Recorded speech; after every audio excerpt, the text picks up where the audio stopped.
राधे राधे दोस्तों, कैसे हैं आप सब। दोस्तों, हमारे YouTube चैनल पर आपका स्वागत है।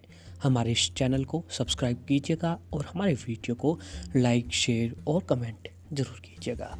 दोस्तों, जैसा कि आप सभी लोग जानते हैं कि अभी सबसे शुभ और पवित्र महीना जो है वो कार्तिक मास का महीना वो अभी चल रहा है।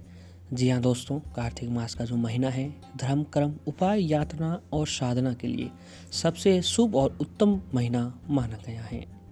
दोस्तों, इस महीने की कार्तिक अमावस्या का जितना अधिक महत्व माना जाता है उतना ही अधिक महत्व जो है कार्तिक मास की पूर्णिमा का माना जाता है। दोस्तों, इस बार कार्तिक मास की जो पूर्णिमा है 30 नवंबर सोमवार के दिन को पड़ रही है। इस दिन दान और गंगा स्नान का बहुत ही अधिक विशेष महत्व माना गया है। प्रत्येक वर्ष में दोस्तों पूरी हिंदू धर्म में प्रत्येक वर्ष 12 पूर्णिमा जो है आती है, लेकिन जब अधिक मास या मल मास लग जाता है तो इनकी संख्या जो बढ़कर है वो 13 हो जाती है। कार्तिक पूर्णिमा को त्रिपुरारी पूर्णिमा भी कहा जाता है और ज्योतिष शास्त्र के अनुसार इस दिन चंद्रमा आकाश में उदित होता है। उस समय चंद्रमा की 6 कर्तिकाओं का पूजन करने से भगवान शिव जी की कृपा हम पर प्राप्त होती है और भगवान शिव जी जो है हम पर प्रसन्न होते हैं। इस दिन गंगा नदी में स्नान करने से पूरे वर्ष का स्नान का फल मिलता है। तो दोस्तों, ऐसे ही आगामी 30 नवंबर को रोहिणी नक्षत्र के साथ सर्वसिद्धि योग और वर्धमान योग का संयोग होने से इस कार्तिक पूर्णिमा पर शुभ योग बन रहा है। और ऐसे ही इस दिन सिख धर्म के संस्थापक गुरु नानक जी का भी 551वां जन्मदिन भी मनाया जाएगा। पूर्णिमा तिथि की शुरुआत जो होगी 29 नवंबर को दोपहर 12:47 से प्रारंभ होकर 30 नवंबर को दोपहर 3 बजे तक को रहने वाली है। इस दिन कार्तिक स्नान का समापन भी होगा और कार्तिक पूर्णिमा पर इस साल का चौथा और आखिरी उपछाया चंद्र ग्रहण भी जो है लगने जा रहा है। दोस्तों, वही 14 दिसंबर को जो है साल का आखिरी सूर्य ग्रहण लगेगा और ये चंद्र ग्रहण अमेरिका, ऑस्ट्रेलिया और प्रशांत महासागर में दिखाई देगा। इस चंद्र ग्रहण का असर भारत में नहीं पड़ेगा, इसलिए भारत में इस ग्रहण का शुद्ध काल जो है मान्य भी नहीं होगा। वैसे भी ये उपछाया चंद्र ग्रहण है, इसलिए इसका किसी भी राशि पर कोई अशुभ प्रभाव जो है नहीं पड़ेगा। दोस्तों, आइए जानते हैं कि कार्तिक पूर्णिमा जो है इतनी खास क्यों है। कार्तिक पूर्णिमा पर भगवान विष्णु ने चतुर्मास के बाद जागृत अवस्था में होते हैं और भगवान विष्णु ने इस तिथि को मत्स्य अवतार लिया था और मत्स्य अवतार लेकर सृष्टि से फिर की रचना की थी। फिर राक्षस त्रिपुरासुर का श्रृंगार किया था।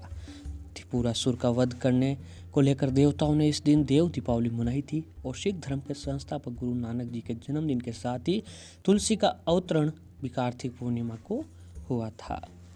दोस्तों, कार्तिक पूर्णिमा के दिन तुलसी के समीप और तालाब, सरोवर या गंगा तट पर दीपक जलाने से या दीप दान करने से मां लक्ष्मी जी प्रसन्न होकर सुख समृद्धि का वरदान देती है।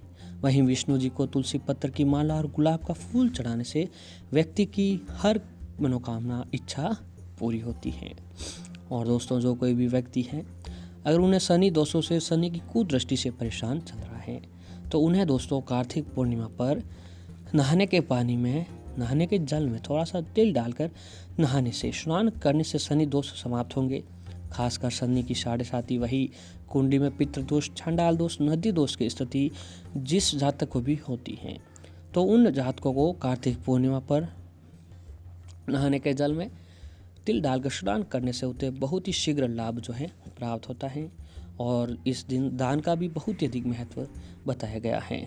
तो जातक इस दिन जो है अक्षत यानी चावल, जौ, काला तिल, मौसमी फल, लौकी या कोई सिक्का दान करता है तो उस व्यक्ति के हर काम में सफलता मिलती है। उस दान का इस दिन 1 रुपया भी दान करने से व्यक्ति को 100 गुना फलों की प्राप्ति होती है। तो ऐसे ही दोस्तों, जैसा कि आपको बताया कि ये दिन जो है कार्तिक पूर्णिमा का दिन, ये उपाय, धर्म, कर्म, यातना और साधना के लिए सबसे अति उत्तम दिन माना गया है। तो दोस्तों, इस दिन जो अगर आप 1 मुट्ठी चावल से ये छोटा सा उपाय करते हैं तो आपके जीवन में कोई भी किसी तरह की परेशानियां जो नहीं आएगी। तो आइए दोस्तों, जानते हैं कि आपको इस दिन कौन सा उपाय चावल से करना है।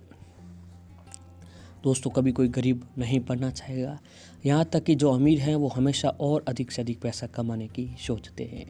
आप ये भी नोटिस किया होगा कि कहीं बार कोई गरीब अचानक से अमीर बन जाता है तो कोई अमीर की अमीरी गरीबी की गिरफ्त में आ जाता है। ये सारा खेल आपके घर की पॉजिटिव और नेगेटिव एनर्जी होता है।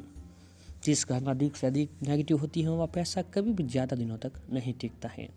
ऐसे घरों में कुछ न कुछ नुकसान होता रहता है। इस घर के सदस्यों की किस्मत हमेशा ख़राब होने लगती है और जिस भी काम में हाथ डालते हैं वो काम जो है बिगड़ जाते हैं। हिंदू धर्म में ऐसी कोई चीज़ नहीं होती जिसमें अक्षत यानी चावल का उपयोग न होता हो। हर पूजा में अक्षत राइस जरूर बताया जाता है। हर शुभ कार्य में और हर पूजा विधान में चावल का इस्तेमाल किया जाता है। पूजा के कलश पर, पूजा चौकी पर, माथे पर तिलक के साथ भी चावल लगाया जाता है। मतलब चावल का उपयोग धर्म में शुभ और ज़रूरी माना गया है।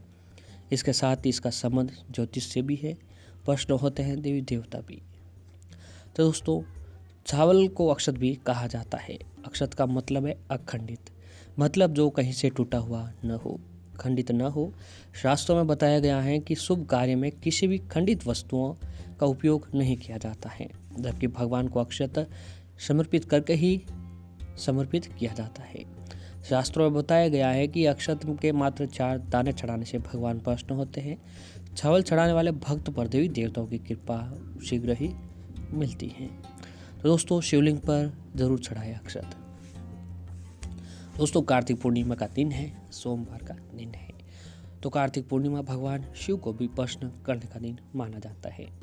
तो दोस्तों, अगर आप कार्तिक पूर्णिमा की सोमवार के दिन भगवान शिव और शिवलिंग की विधिवत पूजा करते हैं और पूजा में बैठने से पहले 1 किलो चावल शिवलिंग के पास रख लें।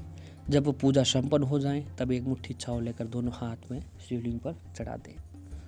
इसके बाद बचे हुए चावल किसी जरूरतमंद को वितरित कर दें। दोस्तों, यदि ये उपाय आप कार्तिक पूर्णिमा के सोमवार के दिन करते हैं तो आपको जरूर सकारात्मक परिणाम नजर आएंगे और आपको हर काम में सफलता अवश्य ही मिलने लगेगी। तो दोस्तों, ऐसे ही चावल के ये उपाय भी आपको बहुत ही लाभ पहुंचा सकते हैं कि किसी भी पूर्णिमा या शुभ मुहूर्त में स्नान करके आप लाल रंग का रेशमी कपड़ा लें। दोस्तों, ये पूर्णिमा का दिन अगर आप काम करते हैं तो आपके कोई भी आपको आगे बढ़ने से नहीं रोक सकता है। चावल के 21 दाने जो बगैर टूटे हुए हो लेकर आपको उसे हल्दी में दोस्तों रंग लें। चावल के 21 दानों को कपड़े में बांधकर पूर्णिमा के दिन पूजा करते समय माता लक्ष्मी जी के सामने रख दें और श्रद्धा भक्ति के साथ पूजा कर लें। हाथ जोड़ें, माता लक्ष्मी जी को खीर का भोग लगाएं, चावल की खीर की बनी भोग लगाएं। सुगंधित धूप बत्ती दीप बत्ती लगा कर माता लक्ष्मी जी की पूजा आराधना करें, आरती करें। पूजा खत्म होने के बाद आप उस पोटली को 21 दाने चावल के रखे थे, उस पोटली को अपनी तिजोरी में रख दें। और ऐसे ही दोस्तों, कुछ चावल जो बच जाते हैं, तो अगर आप कुछ चावल ज़्यादा लेते हैं तो कुछ बच जाते हैं तो 4 दानों को अपनी पॉकेट या बटुए में रख लें। ये उपाय अगर आप पूर्णिमा के दिन करके देखते हैं तो यकीनन दोस्तों आपकी किस्मत बदलने से आपको कोई नहीं रोक सकता। दोस्तों, ये बहुत ही प्रभावी उपाय है। ये उपाय अगर आप कार्तिक पूर्णिमा सोमवार के दिन कर लेते हैं तो आपको हर काम में सफलता अवश्य ही मिलने लगेगी।